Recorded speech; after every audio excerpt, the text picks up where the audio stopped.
Senator Ernst. Thank you, Mr. Chair, and thanks to our witnesses for being here today for this important hearing. All Americans should be able to take great pride in our generosity, and the government agencies coordinating aid efforts should be eager to share the details about how their use of taxpayer money makes the world a better place. Yet the hard truth is, as we have seen, USAID has been out of control for decades. There's no shortage of questionable USAID projects. For example, a $20 million grant to the Sesame Workshop nonprofit to create an Iraqi version of Sesame Street. More than $9 million intended for civilian food and medical supplies in Syria ended up in the hands of violent terrorists. And another one, $27 million, was designated to so-called reintegration gift bags, which may even include a Barbie doll for deported Central Americans. There was also $68,000 awarded for dance classes in none other than Wuhan, China. And after being stonewalled by USAID for years, I learned funds meant for economic relief in Ukraine were instead paying for Ukrainian models and designers to attend fashion weeks in New York City, London, and Paris. And Mr. Chair, I ask unanimous consent to enter my oversight letters and USAID's responses into the record. Thank you, Mr. Chair. USAID is notorious for exploiting legal loopholes, as my COVID-19 origins investigations exposed. By law, all federal spending is required to be publicly available on usaspending.gov. We've known for a while that Dr. Fauci used NIH funding to finance bat coronavirus research at the Wuhan Institute of Virology, but it took the watchdog White Coat Waste Project to expose evidence that USAID was funding it too. In fact, the bulk of the money came from USAID. Yet no grants to the Chinese lab appeared on usaspending.gov. It was hidden from the public through layers of unreported subgrants and subawards. Thankfully, my push to defund EcoHealth Alliance was successful, and the group is now barred from receiving U.S. government grants. But this is why my TRACS Act must become law to prevent money being sent to China, the Taliban, or any other foreign adversary. Every grant recipient must be disclosed to ensure accountability, and we shouldn't stop there. My bipartisan Stop Secret Spending Act, introduced with Ranking Member Peters, would add additional transparency to federal spending. So, Mr. Schellenberger, I'll start with you, please.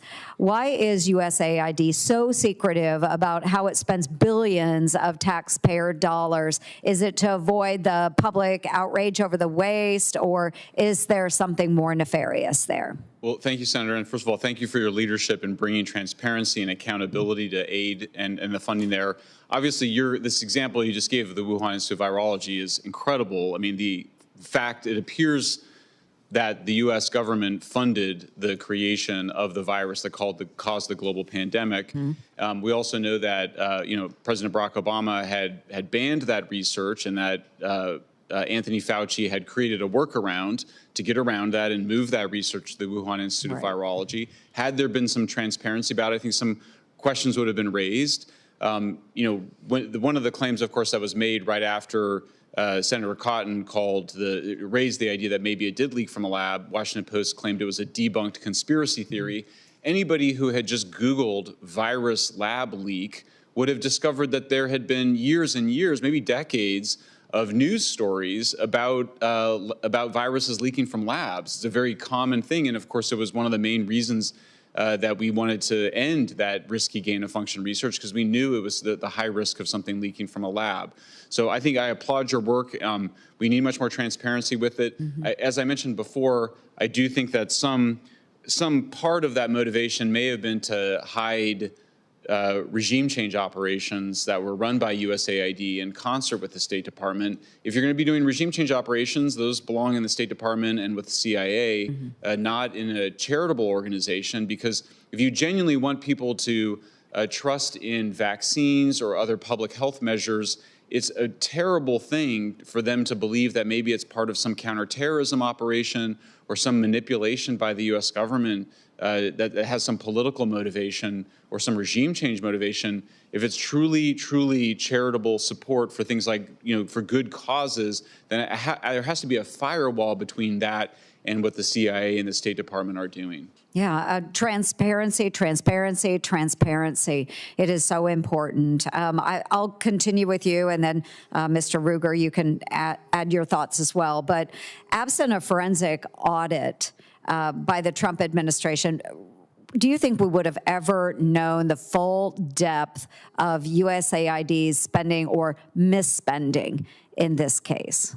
No, I mean, this is, obviously the administration is pursuing a model that Silicon Valley has used for a long time, which is that you do need to make changes to actually see what's going on. And so, yeah, no, I mean, I think it's an incredible moment of reform. I wish it were bipartisan. The last time of serious reform in the United States was, of course, in the mid-1970s. We had the Church Committee hearings exactly 50 years ago this year that were bipartisan, that revealed much of the abuses of power by the CIA, by the FBI. It led to a set of reforms, including greater whistleblower protections. I do hope that Democrats will join you, Senator, in pushing for those reforms, because it's obviously in the interest of all of us, all Americans. And, in most of the past, the FBI had been weaponized against leftists in the United States. It was only recently we see the deep state mostly targeting right-wing populists.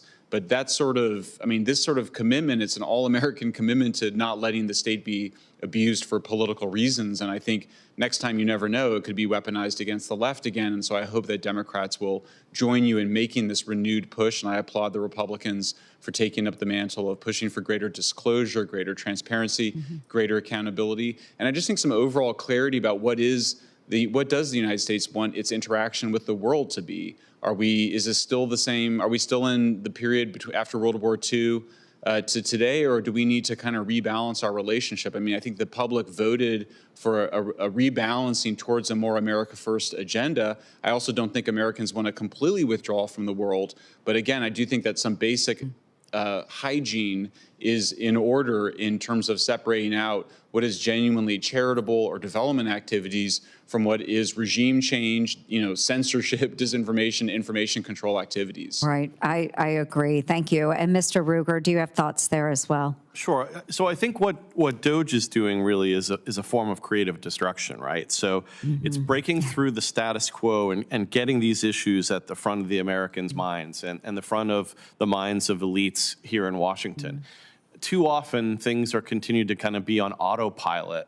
And it's very hard, as you well know. There's so many issues that could be focused on. The federal government does so much that to actually focus our attention on these things, to put them under the microscope, is challenging, even when it's pretty obvious to some of the experts out there. But how do they get that voice up there? And I think what Elon Musk has been able to do, and again, through President Trump's leadership, is to make sure that this doesn't disappear, that there is sustained attention to it. And that is going to mean that some messiness will occur, right? You're going to have to put holds on things to make sure that we're not spending wastefully.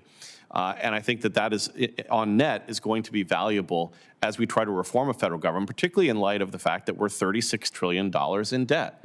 We are spending my children's money and your children and grandchildren's money. We're spending their money now, and we better make sure that if we're going to do that, because sometimes it is necessary to take out debt, for example, for war purposes of fighting wars, that we're doing that for good reason. And I think that means that we really need to be really kind of, rinsing out the kind of towel of government spending and make sure that only what survives is necessary. Oh, thank you. And there are so many analogies that we could use. You know, we're breaking up the boulder of federal government, and there are some gems that we will be able to pull out of there, but the rest is rubble, and it needs to go away. And I know from the chairman, Chairman Paul, Senator Johnson, Senator Lankford, and I have all engaged in these efforts, each of us, for over a decade now, in attempting to identify the waste, the fraud within our federal government, trying to get those reforms over the finish line. And it wasn't until we had the Trump presidency and the appointment of those in the Department of Government Efficiency with Elon Musk that we actually have the platform now to get it done. So I'm really grateful that we have that opportunity to do that now. And I know I'm way over, but we'll go ahead and close out. But I'll give you some closing thoughts as well. And I just want to be clear, you know, as we're talking about this, that there are many other groups that are supported by USAID that are doing great work. As I said, there are some gems amongst the rubble. There are programs that help us care for orphans. There are programs that help us care for people with HIV. Those are important programs. But imagine how much more good work could be done if we use those dollars that instead ended up enriching terrorists and mad scientists in adversarial countries. So after keeping its spending records hidden from Congress and taxpayers, USAID employees are now protesting the review of the agency's records by President Trump's Department of Government Efficiency. It is pretty outrageous. It's no surprise that Washington insiders are more upset at DOGE for trying to stop wasteful spending than at USAID for misusing their constituents' tax dollars. The question that we really should be asking at this point isn't why USAID's grants are being scrutinized, but why it took so long. So I want to thank both of you very much for being here today and sharing your thoughts. I think it was a very important committee meeting here in the Homeland Security and Governmental Affairs Committee. So with that, I do want to thank our witnesses for joining us here today to share their testimony and their expertise with the committee. The record for this hearing will remain open for 7 days until 6 p.m. on Friday, February 20th, 2025, for the submission of statements and questions for the record. The hearing is now adjourned. President. Senator from Iowa. Thank you, Mr. President. And thank you to my colleague from Oklahoma, Senator James Lankford, for arranging today's event. Mr. President, a winter storm shut down the nation's capital this week, but did anyone notice? Essential government employees showed up to do their jobs while the others enjoyed days off. My telework report revealed that just 6% of workers report in-person full-time. And these bureaucrats are doing anything but working. This is sadly just more business as usual. However, it's a fitting prelude to a much bigger storm that is headed this way that will sweep over this city and forever alter the way it operates.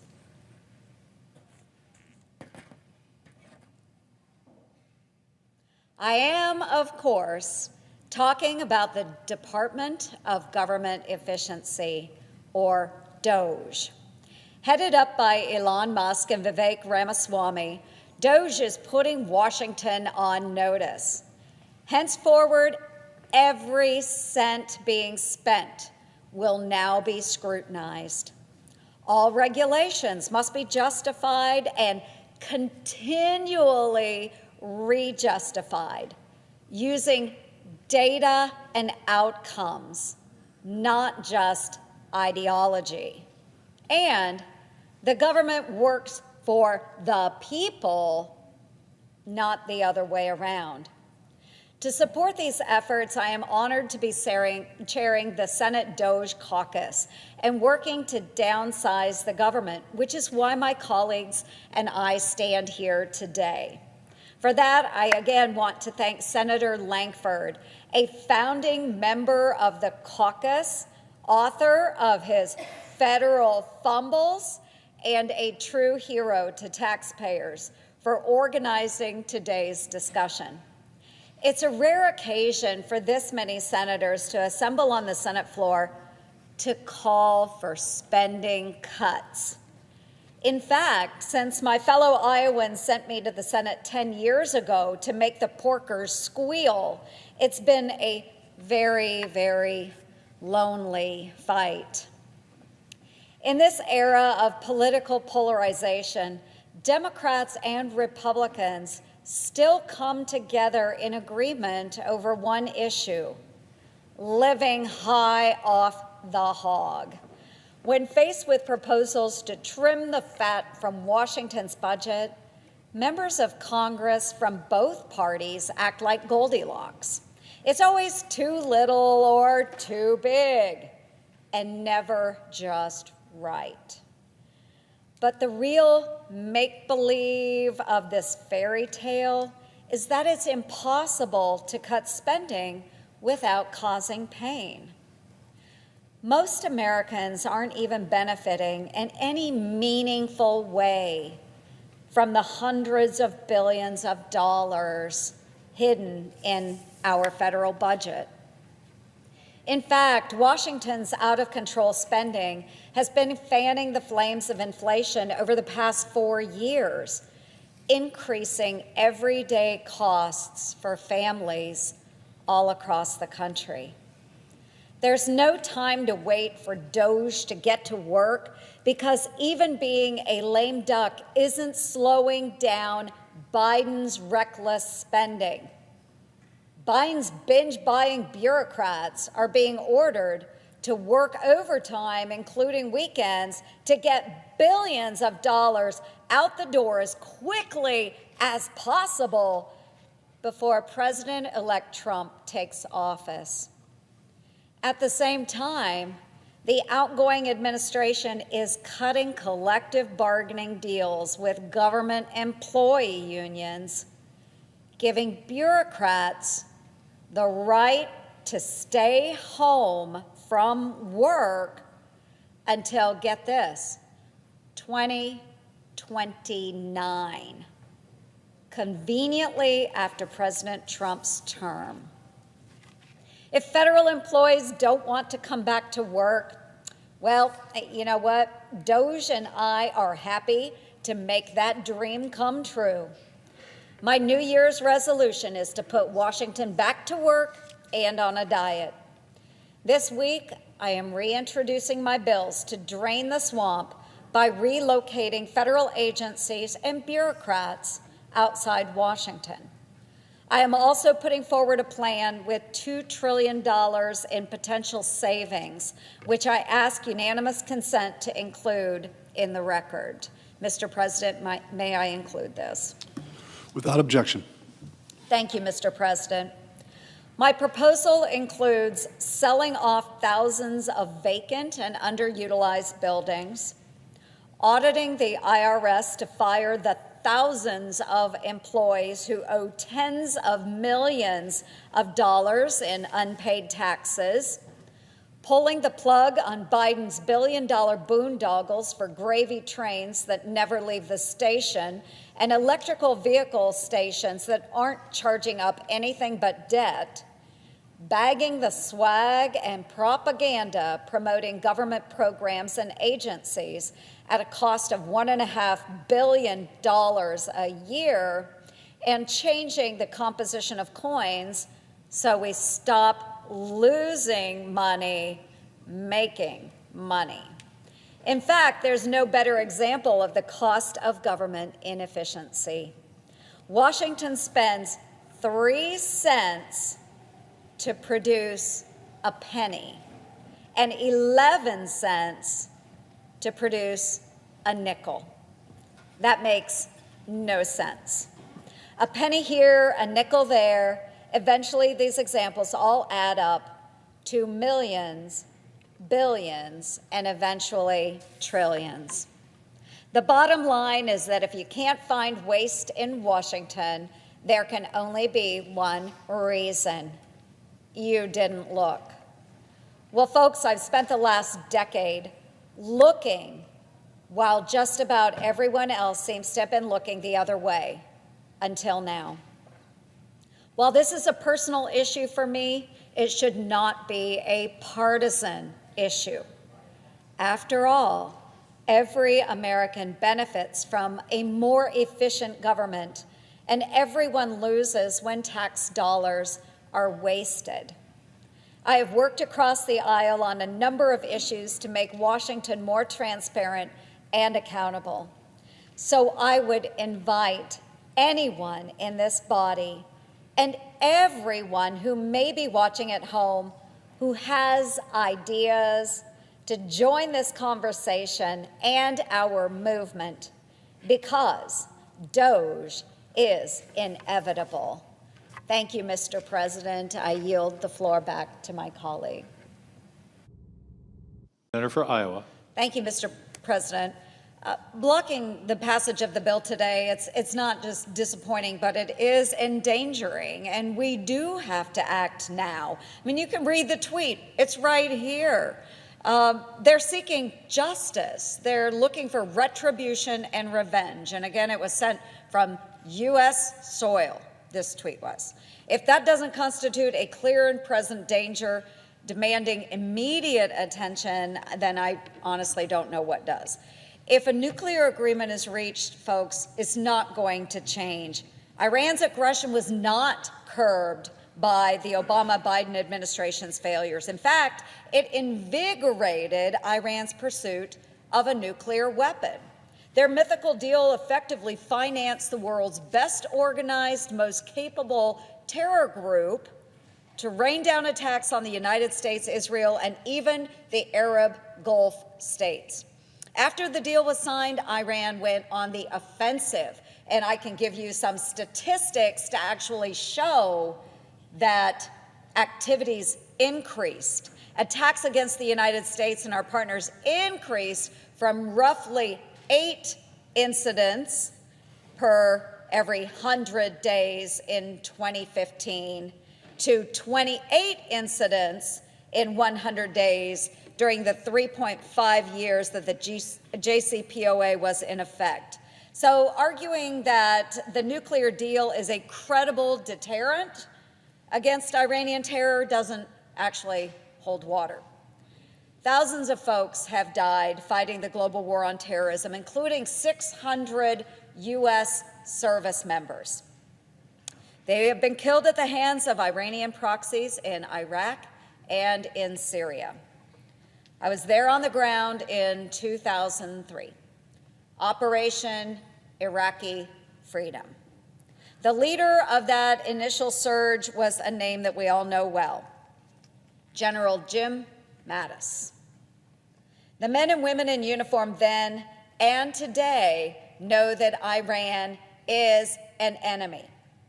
We have no common cause with the Ayatollahs or anyone who chants death to America. Jim Mattis told our enemies, and I will quote the good general, "I come in peace. I didn't bring artillery, but I'm pleading with you with tears in my eyes. If you screw with me," and he used a different word, "I'll kill you all." Folks, Iran is killing our people overseas, and they're trying to kill our people right here in the United States of America. We cannot appease, and we cannot back down. Mr. President, I yield the floor.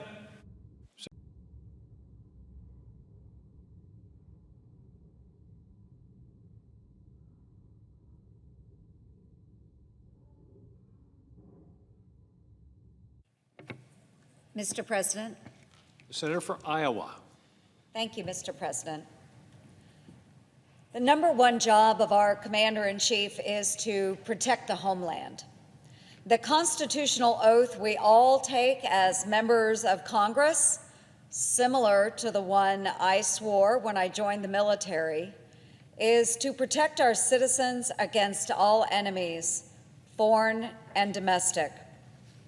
I want everyone in this chamber, the American people, our allies, and our adversaries, to all hear me today. Iran, the world's most deadly state sponsor of terrorism, announced its intentions to track, target, and kill American citizens here on our shores. The radical Islamists of Iran and their terrorist proxies across the Middle East are seeking to destroy America, and they're coming here to our soil. As you can see, the Iranian regime promises to, quote, bring the orchestrators and perpetrators to justice, end quote. This is an undeniable death threat, one that they have already attempted to follow through on. Iran isn't making this threat from Tehran over 6,000 miles away. They made it here, folks, in New York City. Yesterday at UN headquarters, the butcher of Tehran, Ibrahim Raisi, was flanked by his personal security force, IRGC terrorists, tagged by our Justice Department as the entity responsible for attempting to kill Mike Pompeo, John Bolton, Brian Hook, and others who ordered and executed the strike on Qasem Soleimani. This president's obligation is to safeguard and protect the life, liberty, and prosperity of our people, and to deter, defeat, and when necessary, destroy our enemies. The Biden administration's desire to bring the 2015 Iran nuclear agreement back to life is delusional. Continued renegotiation with Russia as our proxy, no joke, ignores our men and women in uniform, the Iranian dissident community, our allies and partners in the Persian Gulf, and American citizens on the homeland who have bounties on their head today. Our Middle Eastern partners in particular are begging the Biden administration not to re-enter this so-called nuclear agreement. They plead with us not to give Iran access to $1 trillion in capital by 2030. Don't fund their military support of Russia's aggression against Ukraine. And don't fund their acts of terrorism against our own people, they ask. Mr. President, I'm demanding that America does not fund or support a regime trying to kill our own people. The president's ongoing negotiations pacify rather than hold Iran accountable for targeting American citizens. The Biden administration's foolish pursuit of peace through appeasement must be stopped, and we can start today. Yesterday, with 26 of my colleagues, I introduced the Punish Act, or Preventing Underhanded and Nefarious Iranian-Supported Homicides Act. My bill would enforce U.S. sanctions on Iran until the Secretary of State certifies to Congress that Iran has not supported any attempt or activity to kill a U.S. citizen, former or current U.S. official, or Iranian living within the United States. Specifically, it would codify the Trump administration's maximum pressure sanctions, as well as preserve sanctions put in place by the Obama and Carter administrations. It's hard to believe that after countless attacks on Americans and multiple confirmed plots against U.S. officials, the Biden administration continues with these negotiations. President Biden should not provide a dime of sanctions relief to the largest state sponsor of terrorism, which is actively trying to kill U.S. officials and citizens at home and abroad. I will remain committed to protecting the homeland, our troops and officials abroad from the violent Islamic regime in Iran. Mr. President, as if in legislative session, I ask unanimous consent that the Senate proceed to the immediate consideration of S-4924, which is at the desk. I further ask that the bill be considered read a third time and passed, and that the motion to reconsider be considered made and laid upon the table. Is there objection? Mr. President. The senator from Connecticut. Mr. President, reserving the right to object. In writing. Thank you. Thank you, Senator Blumenthal. Senator Ernst, please. Yeah, thank you, Mr. Chair, and good morning. Secretary Dalton, Dr. Schmidt, and Dr. Erickson. It is very nice to have you all here today, and thank you for your service to our great nation. Ms. Dalton, we're going to follow on with a theme that you've heard from many of the members already today, and that's starting with the crisis at our southern border. So you may have noticed in the news, we have a lot of candidates. They came through Iowa. Many of them are talking about the issues that are really important to Americans. Top two issues, one is the economy and the other is the crisis at the southern border.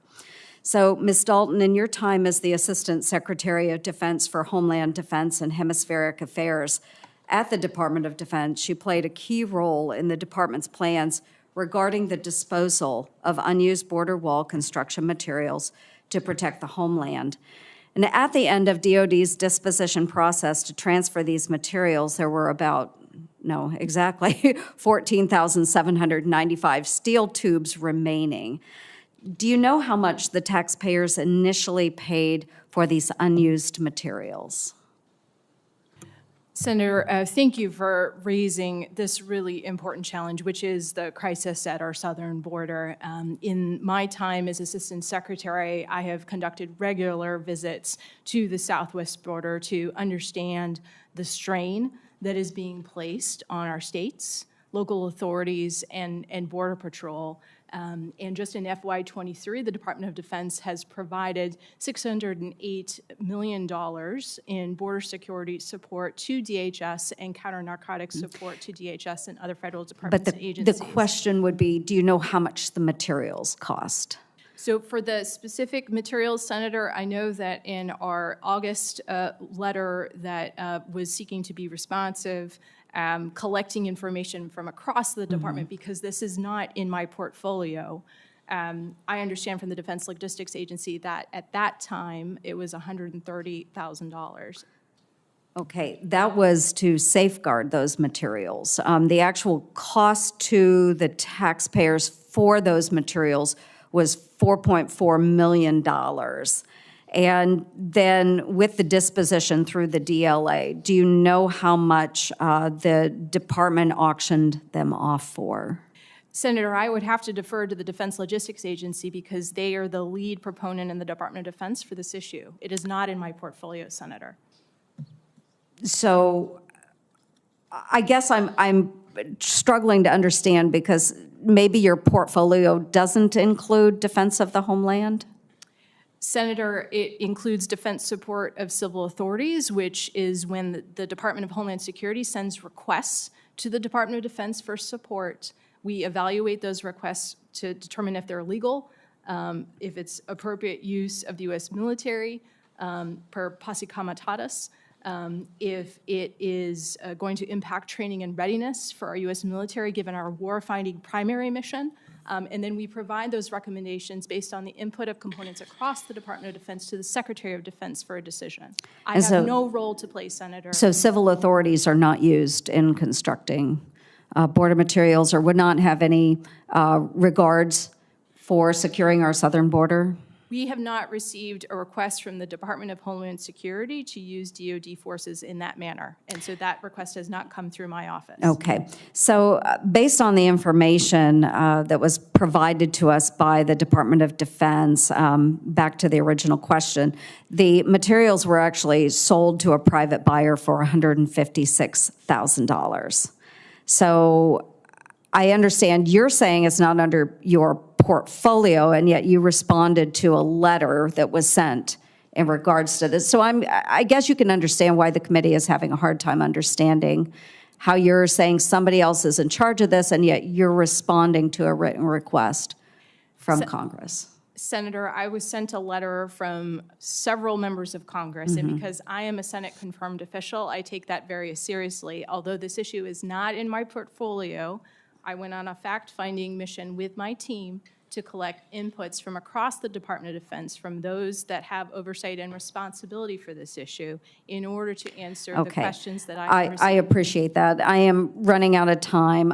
So what I want our taxpayers to understand, though, is it seems that we have a number of different entities within the Department of Defense that are completely siloed. And while you're doing a fact-finding mission, across the board and going to other departments, you didn't take the time to question and follow up in a timely manner. It did take about 5 months to respond to that letter. You simply could have responded, since you take congressional oversight very seriously. You could have responded back to the chairman or back to the ranking member stating that this belongs to another entity within the Department of Defense. But you did go on that fact-finding mission, taking some of that responsibility upon yourself. And unfortunately for our taxpayers, we now see that these materials have been sold for pennies on the dollar, about 3 cents for every dollar that the federal government spent on it. And yet we have some additional auctions that are coming up where people are reselling the materials that they just bought from DLA, and they have been receiving 10 times as much as what they paid to get those tubes from the federal government. So there's a big scheme going on here where people are making a ton of money off of the taxpayers. And so we've got to get to the bottom of this. I appreciate your answers and the follow-up 5 months after the letter was sent, but more to follow. Thank you. Thank you, Mr. Chair. Thank you, Senator Ernst. Senator Hirono. So this past Sunday on September 11th, I did what I do every single year on September 11th. I turned on the TV and watched the same events unfold that we saw 21 years ago.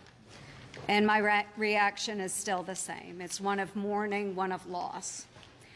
And I recognized at that point that we live in a very, very dangerous world. I recognize that still today. Unfortunately, Chuck Schumer does not recognize that. We have a National Defense Authorization Act that has yet to be taken up on the Senate floor.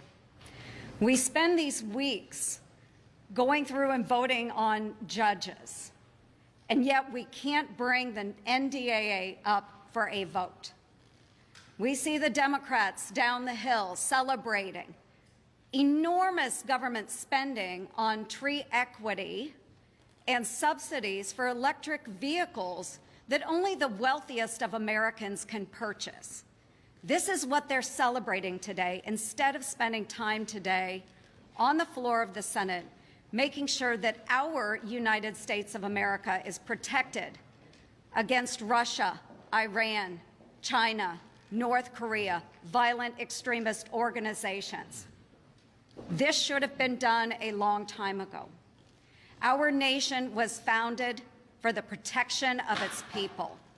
And yet the Democrats and Joe Biden continue to ignore the very reason we have a federal government. They need to come back together and move on the NDAA. Folks, as we're approaching our $31 trillion of debt, we need to rethink how we are spending our hardworking taxpayer dollars. One of President Biden's policies that has been enacted recently is the forgiveness of student loans. And what President Biden is doing is transferring those student loans and those student loan debt onto the backs of hardworking Iowans and others. And I'll give a couple of examples of this. My brother did not have the pathway into college. He chose to enter the workforce straight out of high school. He is a union laborer. He's a union laborer, and yet President Biden is asking my brother, who went straight into the workforce, to pay for the student loans, hypothetically, for some man or woman who got student loans and is now working on Wall Street in a six-figure job. It's unfair. My sister went to community college. She worked her way through school to get her associate's degree. Now she's being asked to pay for someone who chose to take out a student loan and sign on that dotted line that they would repay their student loan. Now my sister is being asked, with her 2-year degree, to pay back somebody else's obligations. President Biden has to stop this. And if he won't, well, we will. This afternoon, I am really proud to be able to co-lead an effort to overturn President Biden's socialist student loan transfer program. And I hope that all of our Republicans join on this effort, and I hope that our Senate Democrats do as well. The House passed this very same measure last week in a bipartisan effort. So I hope again today that we see it pass through the United States Senate. I hope that the President will sign it into law, and it will save our hardworking taxpayers, just like my sister, just like my brother. It will save them $300 billion. So it's been about 3.5 weeks now since I was in the Middle East and visited Israel immediately following the attacks by Hamas. And folks, you just need to make no mistake about it, that this chaos from Iranian-backed Hamas and the atrocities that they are committing, they are being fueled by Biden's appeasement strategy in the Middle East. Since President Biden took office, we have seen over $80 billion go into the pockets of the IRGC because President Biden has refused to enforce existing sanctions on Iran. And I am planning to put an end to this, this proxies payday. I have a bipartisan bill, again bipartisan, that cuts the red tape and it equips Homeland Security investigations and its proven record of enforcing sanctions with the resources it needs to go after and stop Tehran. So what we're planning to do, stop that money. We're going to enforce sanctions, stop the money going to Iran and the IRGC, take it out of their bloody little hands and give it to those that are victims of terrorism, and use it as well to pay down our national debt. So again, it's a bipartisan bill, and it's time we put an end to Biden's appeasement strategy and the refusal to enforce sanctions. Thank you, Madam Chair, and thank you, Administrator Guzman. As I mentioned in my opening statement, I do have grave concerns about SBA's oversight of the new SBLC licenses. And Administrator Guzman, please answer yes or no.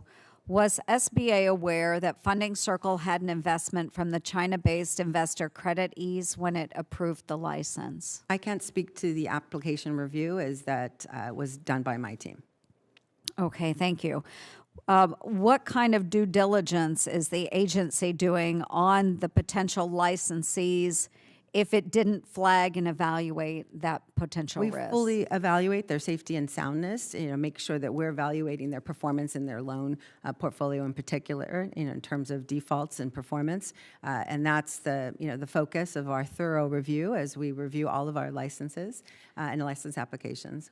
Okay, but I am concerned, and I do want to be clear that the SBA shouldn't take lightly any of those business relationships that might potentially expose our small businesses, proprietary financial information, or provide a windfall to the CCP or any foreign adversary. Especially in today's day and age, we see what's going on with TikTok. We see so many other Chinese investments that are coming into the United States. I think that would be of grave concern to those that are going through the vetting process. I know that the Colorado-based U.S. operations of Funding Circle that I know is, obviously in the news lately. I know that they, in particular, continue to work with the SBA through this application process. They're not finalized. They hope to do SBA loans in the coming weeks, as you read and as you announced. But we continue to work with them, and I'll be sure to flag these concerns to my team as we move forward. Right, and again, so you are aware that the U.S.-based part of that in Colorado is up for sale. So you are going to continue, let's just be very clear, because I know you spoke to the House this morning. Correct. Okay, and you said that the SBA hasn't fully approved Funding Circle yet. But you believe they will start making loans in the next few weeks, and you restated that here. But it does seem, if we look at this situation, that they're using their SBLC license as a bargaining chip for their sale. So you stated you will continue to allow Funding Circle to start making those SBA loans, even though you know they're for sale. Let me explain as well. The 14 existing licenses in the SBLC program have been in existence for multiple decades. Those licenses have sold at least 60 times. Every time a license is sold, it is reviewed by the SBA team for reapproval. So any sale of a license is reviewed by the SBA approved. The SBA could deny, as it has in the past, denied an application for the sale of an SBLC license to a specific entity. So that is something that the SBA is familiar with doing and operating over multiple decades, and this case would be treated in the same way. Okay, well, we do know that Funding Circle has been lobbying for this license and has been actively trying to loosen the underwriting. They don't have the capital to offset the new SBA loan losses, and they have an active foreign investor that may pose a national security threat. The relationship between SBA and Funding Circle is very suspicious, again, with everything else that we see going on with the CCP. And I do urge you to go back and scrutinize that.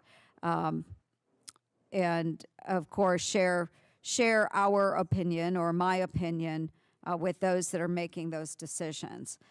So, Administrator, SBA direct lending has historically seen very large losses, sometimes over 40%. And Clinton administration officials have stated the subsidy rate is 10 to 15 times higher than for the guarantee programs. And I ask unanimous consent to enter into the record the testimony of the former SBA Administrator Bowles. Unanimous consent to enter into the record? Okay. Thank you. And so, Administrator, yes or no, are you planning to start a 7A direct lending program immediately? The SBA has authority to do direct lending. We currently operate direct lending for disasters, which of course does not perform at zero subsidy. The request that you're referencing is for authority for the SBA to be able to charge the appropriate fees to have a zero subsidy impact program, for direct lending, and that's what's in the 25 budget that you're referencing. So SBA doesn't have any current plans to do direct lending. Besides, of course, it's disaster lending, which it has been doing successfully successfully for decades, to help communities impacted by disasters. Okay, so you do not plan to use the direct lending authority outside of emergencies? We do not have this, some of the specific tools that we would like to have, in order to do direct lending and not be in direct competition with our lenders, who obviously distribute our loans effectively. Okay, so we'll expect that only direct lending will be used for emergencies. That's what we are currently using it for under, my leadership, correct. Okay, thank you, Administrator Guzman. Thank you, Madam Chair. Thank you. Can somebody check and see why the timing system is not working properly? Okay. We think it's working now? Okay. Senator Booker. Thank you, Chair Shaheen. Thank you, Very much, Director. Thank you, Mr. Chairman. Thank you, Senator King. Senator Ernst, please. Yes, thank you, Mr. Chair, and thank you both for testifying in front of us today. Director Haynes, of course, we're here to talk about global threats. We've heard about China, Russia, and so forth. But earlier this week, the press reported an effort that would bring one of our global threats here to our homeland. A recent poll found that 71% of Gazans viewed Hamas's brutal attack on Israel, including the rape of innocent women, their murder of children, and their murder of and capture of Americans as, quote, the correct decision. Do you believe that welcoming a significant number of Gazans who likely are harboring these views into the United States, do you believe that that would threaten the safety of Americans? I mean, I obviously think it is outrageous to think that that Hamas's attack on Israel was anything other than a terrorist attack that was utterly brutal and depraved. And I don't have enough information to understand, as when we analyze threats and where the threats come from and how they develop, that is something we do with great care and deliberation. And if you pointed us to, here's the, individuals that we're concerned about, then we obviously would do an assessment for you. So just broadly, though, 71% in this poll of those in Gaza support what Hamas did, and yet our president is considering an action to bring Gazan refugees to our homeland. So I know you've spent your career working in the intelligence field, but given this poll, which I would assume is factual, can you tell me for certain that this proposed action by the President of the United States won't put our citizens at risk here in the United States? I'm unfamiliar with the poll, but I can tell you that the process for bringing individuals into the United States includes a very significant vetting process. That would be the kind of process I would expect would occur, and so therefore that would mitigate against any concern or risk that we would have. Okay. I know that we have tried to do vetting on Afghans and other refugees as they come in. Many times that has not been successful. I'm adamantly opposed to what the president is attempting to do. So you're serving by law as the head of the intelligence community. And so you're saying basically under oath that you're really unaware of any risk that might pose to our citizens? Sorry, what I'm saying is that if there's a process for bringing people into the United States, I'm familiar with that process, and that process is intended to mitigate against any risk of security, and that's something that I would feel confident about. Okay, thank you. I'd like to pivot now to Hamas's backers, the Iranian mullahs. Iran is currently enjoying a golden era of oil profits. We've seen over $80 billion in oil revenues, enabling Iran to give pay raises and recruitment bonuses to its proxies, and you've discussed some of those proxies earlier. And these revenues come from sanctioned transactions, but the enforcement of the sanctions remains non-existent. Do you agree, yes or no, that the decision not to enforce sanctions has directly led to the death of U.S. citizens? I couldn't make a sweeping statement like that, I'm afraid. I think it's no question that Iran continues to benefit from oil sales and that they look for ways to get around sanctions, and that's something we've seen them engage in, and that they are also, as you say, funding and assisting various groups in the region. I think it's also the case that, frankly, the Iranian economy is in deep trouble right now and is actually suffering significantly. It's been one of the challenges that they're facing. But beyond that, unless I'm faced with a particular scenario that we can assess for you, then we would obviously do that. Well, what I would say is that they do back Hamas. We know that. They back Hamas. And I wouldn't even say they're trying to get around sanctions because we just don't enforce them. So there's open trade of Iranian oil. We, as the United States, have these sanctions. We don't enforce them. So a good deal of their profits, of course, will go to support these proxies. And Hamas has killed Americans. They killed Americans on October 7th. They have held 8 Americans. 3 we know are confirmed dead. They're still holding 5. So I would say that just in my mind, my estimation is that, yes, they are using the profits to kill Americans. They have done it already. I would like to see additional enforcement of these sanctions, not your area, but certainly it all ties together. So I look forward to visiting more about this, maybe in a closed session, but we have got to do better. And I'm just using this time to make a statement, too, that I disagree wholeheartedly with what the president is trying to do by taking people out of Gaza and bringing them to the United States. I have seen failures in the vetting process before. I certainly don't want to see those failures repeated. So I appreciate your time today. Thank you. Thank you, Senator Ernst. Senator Haran.